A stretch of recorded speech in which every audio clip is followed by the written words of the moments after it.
50대가 되면 반드시 버려야 할 감정 습관들. 이 영상은 중년 이후의 감정 습관과 삶의 질에 대한 심리학자들의 연구를 참고하여 제작되었습니다. 감정은 억누르는 것이 아니라 수용하는 것이다. 이 메시지는 단순한 위로가 아니라 과학적으로도 입증된 회복의 시작입니다. 끝까지 보시고 오늘부터 하나씩 실천해 보시기 바랍니다. 50대는 인생의 전환기입니다. 사회적 역할은 여전히 크고 건강과 인간관계, 일의 형태에도 변화가 찾아오는 시기입니다. 이 시기에는 단순히 몸의 변화만이 아니라 감정의 관리가 삶의 질을 결정짓습니다. 젊었을 땐 감정이 터져도 회복할 여유가 있었지만 50대 이후에는 그 여파가 삶 전반에 오래도록 영향을 미칩니다. 지금부터 50대가 반드시 버려야 할 감정 습관 5가지를 이야기해 보겠습니다. 첫 번째, 서운함을 말하지 않고 쌓아두는 습관. 중년의 인간관계에서 가장 흔한 갈등은 표현되지 않은 서운함에서 시작됩니다. 저 사람은 왜 고맙다는 말 한마디를 안 할까? 이 정도는 알아서 해줘야 하는 거 아닌가? 이런 감정들이 말로 표현되지 않고 마음속에 쌓이기 시작합니다.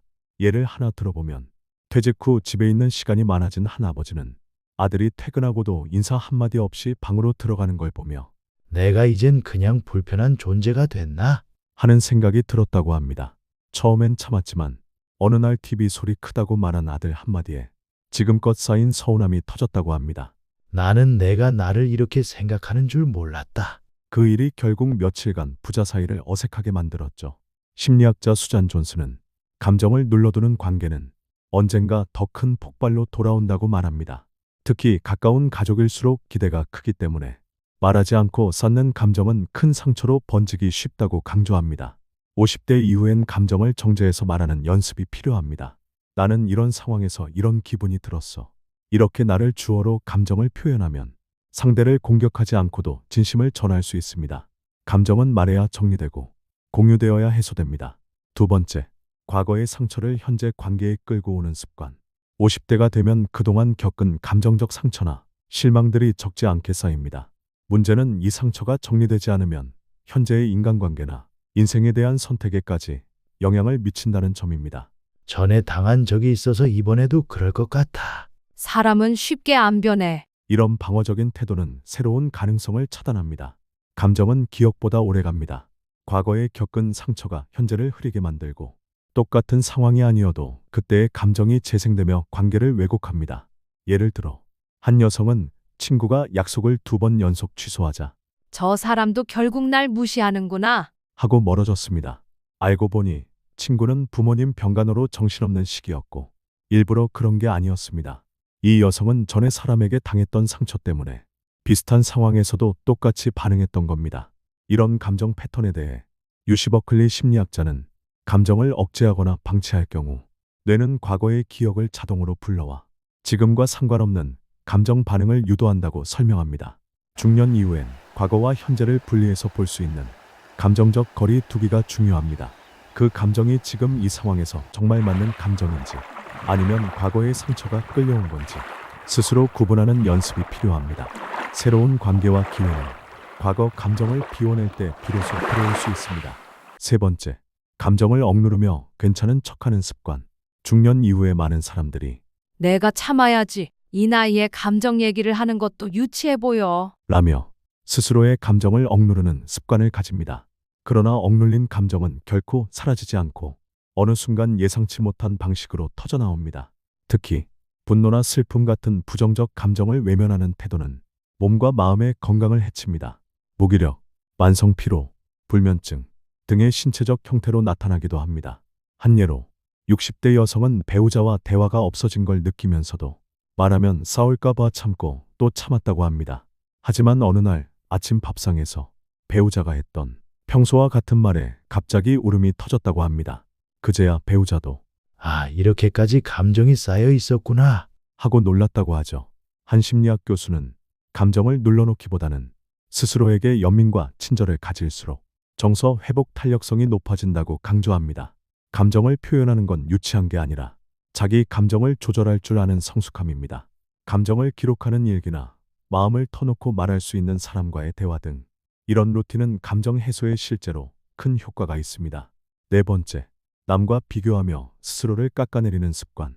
내 또래 친구는 벌써 퇴직하고 여유 있게 사는데 나는 왜 아직도 이렇게 바쁘고 허덕일까? 이런 비교는 감정을 소모시키는 대표적인 습관입니다. 비교는 의욕을 자극하기보다 자존감을 갉아먹습니다. 특히 중년에는 인생의 속도가 사람마다 너무 다르기 때문에 비교는 거의 무의미한 감정 소비에 가깝습니다. 자기 인생의 시계를 다른 사람에게 맞추는 순간 나는 늘 늦거나 부족해질 수밖에 없습니다.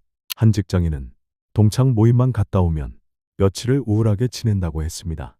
남들은 다 자녀 유학에 노후 준비 끝냈다는 말에 나는 너무 뒤처진 느낌이 든다고요.